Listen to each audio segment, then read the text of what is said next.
2025 June 18ರಂದು ಭಾರತದ ಪ್ರಧಾನಿ ನರೇಂದ್ರ ಮೋದಿ ಅವರು ಸಾರ್ವಜನಿಕವಾಗಿ ಅಮೆರಿಕದ ಅಧ್ಯಕ್ಷ ಡೊನಾಲ್ಡ್ ಟ್ರಂಪ್ ಅವರ ಕಾಶ್ಮೀರ ಮಧ್ಯಸ್ಥಿಕೆ ಭೇಟಿಯನ್ನ ತಿರಸ್ಕರಿಸುತ್ತಾರೆ. ಟ್ರಂಪ್ ಅವರು ಮೋದಿ ಅವರು ನನ್ನನ್ನು ಮಧ್ಯಸ್ಥಿಕೆಗಾಗಿ ಕೇಳಿದ್ದಾರೆ ಎಂದಾಗ ಭಾರತ ತಕ್ಷಣವೇ ಪ್ರತಿಕ್ರಿಯಿಸಿ ಅಬ್ಸಲ್ಯೂಟ್ಲಿ ನಾಟ್, ಕಾಶ್ಮೀರ ಭಾರತ ಮತ್ತು ಪಾಕಿಸ್ತಾನದ ನಡುವಿನ ದ್ವಿಪಕ್ಷೀಯ ವಿಚಾರ ಅಂತ ಹೇಳಿತ್ತು. ಇಲ್ಲಿ ಎಲ್ರಿಗೂ ಕಾಡ್ತಾ ಇರೋ ಪ್ರಶ್ನೆ ಏನಂದ್ರೆ, ಭಾರತಕ್ಕೆ ಈ ಧೈರ್ಯ ಎಲ್ಲಿಂದ ಬಂತು? ಭಾರತ ಅಮೆರಿಕಾಗೆ ಇಲ್ಲ ಎಂದು ಸ್ಪಷ್ಟವಾಗಿ ಹೇಳಲು ಶಕ್ತಿಯನ್ನ ನೀಡಿದ್ದು ಏನು ಅಂತ.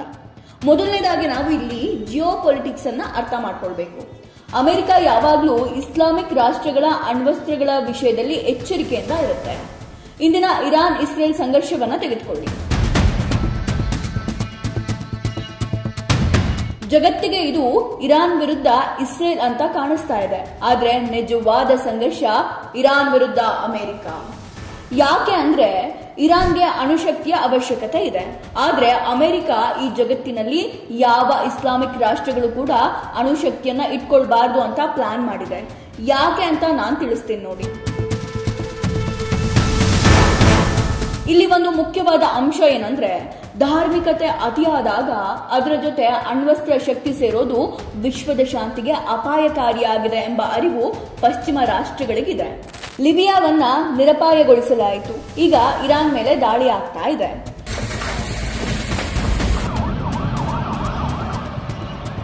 ಆದ್ರೆ ಇನ್ನು ಉಳಿದಿರುವಂತಹ ಇಸ್ಲಾಮಿಕ್ ಅಣ್ವಸ್ತ್ರ ರಾಷ್ಟ್ರ ಅಂದ್ರೆ ಅದು ಪಾಕಿಸ್ತಾನ.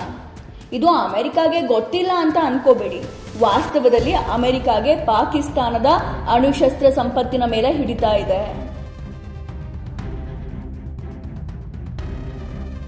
ನಿಮಗೆ ನೆನಪಿದ್ಯಾ ಕಿರಾನಾ ಹಿಲ್ಸ್? ಇದು ಪಾಕಿಸ್ತಾನದ ಅಣು ಪರೀಕ್ಷಾ ಆಧಾರದ ಭಾಗವಾಗಿದ್ದ ಗುಪ್ತ ತಾಣ. ಭಾರತದ ಗುಪ್ತಚರ ತಂಡ ಈ ಕಿರಾನಾ ಹಿಲ್ಸ್ ಕುರಿತು ಒಂದಿಷ್ಟು ಮಾಹಿತಿಯನ್ನ ಸಂಗ್ರಹ ಮಾಡಿತ್ತು. ಭಾರತ ಯಾವಾಗ ಈ ಹಿಲ್ಸ್ ಮೇಲೆ ಟ್ಯಾಕ್ಟಿಕಲ್ ಸ್ಟ್ರೈಕ್ ಮಾಡ್ತೋ ಆಗ ಬರೀ ಪಾಕಿಸ್ತಾನ ಅಷ್ಟೇ ಹೆದರ್ಲಿಲ್ಲ, ಅಮೆರಿಕ ಕೂಡ ಹೆದರಿತ್ತು. ಟ್ವಿಸ್ಟ್ ಇಲ್ಲಿದೆ ನೋಡಿ. ಕಿರಾನಾ ಬೆಟ್ಟದ ಮೇಲೆ ಯಾವಾಗ ಭಾರತ ಅಟ್ಯಾಕ್ ಮಾಡುತ್ತೋ ಅನಂತರ ಅಮೆರಿಕ ತಕ್ಷಣವೇ ತನ್ನ ನಿಲುವನ್ನ ಬದಲಾಯಿಸಿತು. ಶಾಂತಿ, ಡಿ ಎಕ್ಸ್ಕಲೇಷನ್, ತಟಸ್ಥ ನೀತಿಯನ್ನ ಕಾಯ್ದುಕೊಳ್ಳುತ್ತೆ. ಯಾಕೆ ಗೊತ್ತಾ? ಅಮೆರಿಕದ ಸಹಾಯ ಇಲ್ಲದೆ ಪಾಕಿಸ್ತಾನ ತನ್ನ ಅಣು ಕಾರ್ಯವನ್ನ ಸ್ವತಂತ್ರವಾಗಿ ನಿರ್ವಹಿಸಲ್ಲ ಅನ್ನೋದು ಭಾರತಕ್ಕೆ ಗೊತ್ತಿದೆ. ಈ ವಿಚಾರ ಏನಾದ್ರೂ ವಿಶ್ವಕ್ಕೆ ಗೊತ್ತಾದ್ರೆ ಪಶ್ಚಿಮದ ನೈತಿಕತೆ ಕುಸಿದು ಬೀಳುತ್ತೆ.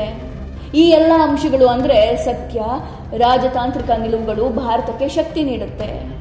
ಕೆಲವು ದಿನಾಂಕ ಮತ್ತು ಅಂಕಿ ಅಂಶಗಳನ್ನು ಹೇಳ್ತೀನಿ ಕೇಳಿ. 1998ರಲ್ಲಿ ಭಾರತವು ಪೋಖ್ರಾನ್ 2 ಅಣು ಪರೀಕ್ಷೆಯನ್ನು ನಡೆಸಿ ಘೋಷಿತ ಅಣು ರಾಷ್ಟ್ರ ಆಗುತ್ತೆ. 2005ರಲ್ಲಿ ಭಾರತವು ಅಮೆರಿಕ ಮತ್ತು ಭಾರತ ನಾಗರಿಕ ಅಣು ಒಪ್ಪಂದಕ್ಕೆ ಸಹಿ ಹಾಕುತ್ತೆ. NPTಗೆ ಸಹಿ ಹಾಕಿದೇನೆ ಜಾಗತಿಕ ಮಾನ್ಯತೆ ಕೂಡ ದೊರಕತ್ತೆ. ಇದೇ ಸಮಯದಲ್ಲಿ ಪಾಕಿಸ್ತಾನದ ಅಣು ಕಾರ್ಯಕ್ರಮ ಅನುಮಾನಾಸ್ಪದವಾಗಿತ್ತು. ಡಾಕ್ಟರ್ AQ ಖಾನ್ ನುಕ್ಸಾನ್ ಮಾಡಿದ ಅಣು ರಹಸ್ಯಗಳನ್ನ ಲಿಬಿಯಾ, ಉತ್ತರ ಕೊರಿಯಾ ಮತ್ತು ಇರಾನ್ಗೆ ರವಾನಿಸಿದ್ದಕ್ಕಾಗಿ ಗೃಹ ಬಂಧನಕ್ಕೆ ಒಳಗಾಗಿದ್ರು. ಆದ್ದರಿಂದ ಮೋದಿ ಅವರು ಟ್ರಂಪ್ ಅವರ ಮಧ್ಯಸ್ಥಿಕೆಗೆ ಇಲ್ಲ ಎಂದಿದ್ದು ಅಹಂಕಾರದಿಂದಲ್ಲ, ಇದು ಯೋಜಿತ ರಾಜತಾಂತ್ರಿಕ ನಡೆ. ಟ್ರಂಪ್ಗೆ ಮೋದಿ ವಿಶ್ವದ ಮುಂದೆ ನೋ ಹೇಳಿದ್ದಕ್ಕೆ ಆಗುವಂತಹ ಪರಿಣಾಮಗಳೇನು ಗೊತ್ತಾ? ಭಾರತದ ಅಣು ಕಾರ್ಯಕ್ರಮಕ್ಕೆ ಜಾಗತಿಕ ಮಾನ್ಯತೆ ಇದೆ. ಸೊ ಭಾರತ ಯಾರಿಗೂ ಹೆದರುವ ಅವಶ್ಯಕತೆ ಇಲ್ಲ ಅನ್ನೋದು ಜಗತ್ತಿಗೆ ಅರ್ಥ ಆಗುತ್ತೆ. ಪಾಕಿಸ್ತಾನವನ್ನ ಯಾರು ನಿಜವಾಗಿ ನಿಯಂತ್ರಿಸುತ್ತಿದ್ದಾರೆ ಎಂಬುದು ಜಗತ್ತಿನ ಮುಂದೆ ಬಯಲಾಗುತ್ತೆ. ಭಾರತ ಟ್ರಂಪ್ ಮಧ್ಯಸ್ಥಿಕೆಗೆ ಇಲ್ಲ ಅಂದು ಒಳ್ಳೇದೇ ಆಯ್ತು. ಯಾಕಂದ್ರೆ ಭಾರತಕ್ಕೆ ಗೊತ್ತು ಜಗತ್ತು ಎಲ್ಲವನ್ನ ನೋಡ್ತಾ ಇದೆ, ಯಾವುದು ಸರಿ ಯಾವುದು ತಪ್ಪು ಅಂತ. ಭಾರತ ಈಗ ಕೇವಲ ಪ್ರಾದೇಶಿಕ ಶಕ್ತಿ ಅಲ್ಲ, ಇದು ಜಾಗತಿಕ ಮಟ್ಟದಲ್ಲಿ ಒಂದು ಗಟ್ಟಿ ಧ್ವನಿ. ನೋಡ್ತಾ ಇರಿ ಇನ್ಸೈಡ್ ರಶ್ ನ್ಯೂಸ್.